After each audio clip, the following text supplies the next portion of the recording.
மேட்டூர் அணையிலிருந்து திறக்கப்பட்ட தண்ணீரானது திருச்சி முக்கொம்பு மேலணைக்கு தற்போது வந்தடைந்திருக்கிறது. காவிரி நீரை மேலத்தால் முழங்க மலர்கள் தூவி விவசாயிகள் பலரும் வரவேற்று வருகின்றனர். முக்கொம்பு நுழைவு வாயிலிலிருந்து ஊர்வலமாக வந்து விவசாயிகள் காவிரி நீரை வரவேற்றுள்ளனர். இதனை தற்போது கிடைத்த அண்மை செய்தியாக பார்க்கிறோம். திருச்சி முக்கொம்பை காவிரி நீரானது வந்தடைந்திருக்கிறது. விவசாயிகள் பலரும் மலர்களை தூவி வரவேற்று வருகிறார்கள். அந்த காட்சிகளை பார்த்து வருகிறோம். மேட்டூர் அணையிலிருந்து திறக்கப்பட்ட தண்ணீரானது திருச்சி முக்கொம்பு மேலணைக்கு வந்தடைந்திருப்பதாக தற்போதைய அண்மை தகவல் வெளியாகியுள்ளது. காவிரி நீரை மேலத்தாளங்கள் முழங்க மலர்கள் தூவி விவசாயிகள் பலரும் வரவேற்றுள்ளனர். முக்கொம்பு நுழைவு வாயிலிலிருந்து ஊர்வலமாக வந்து விவசாயிகள் பலரும் காவிரி நீரை வரவேற்றுள்ளனர்.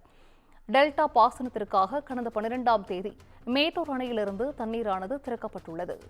கூடுதல் விவரங்களை செய்தியாளர் கோவிந்தராஜ் வழங்கிட கேட்கலாம். கோவிந்தராஜ், வணக்கம். இது குறித்தான முழு விவரங்கள். இந்துஜா, டெல்டா விவசாயிகளின் குறுவை சாகுபடிக்காக கடந்த ஜூன் 12ஆம் தேதி தமிழக முதலமைச்சர் மு.க. ஸ்டாலின் மேட்டூரில் இருந்து காவிரி நீரை திறந்து வைத்தார். டெல்டா பாசனத்திற்காக பெரிதும் நம்பக்கூடிய நீரானது காவிரி வழியாக பாய்ந்து திருச்சி, தஞ்சை, திருவாரூர், நாகப்பட்டினம் உள்ளிட்ட மாவட்டங்களின் விவசாயத்திற்கு பெரிதும் பயனுள்ளதாக இருக்கிறது. இந்நிலையில் மேட்டூரில் இருந்து திறக்கப்பட்ட தண்ணீரானது திருச்சி முக்கொம்பு மேலணைக்கு இன்று வந்தடைந்தது.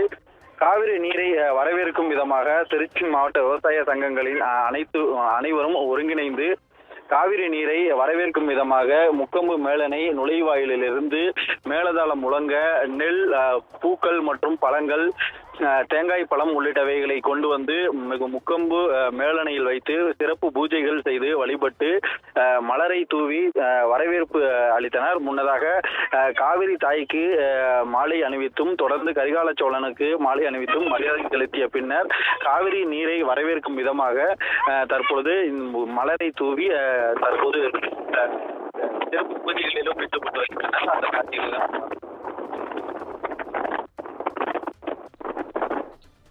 விவரங்களை வழங்கியமைக்கு நன்றி கோவிந்தராஜ்.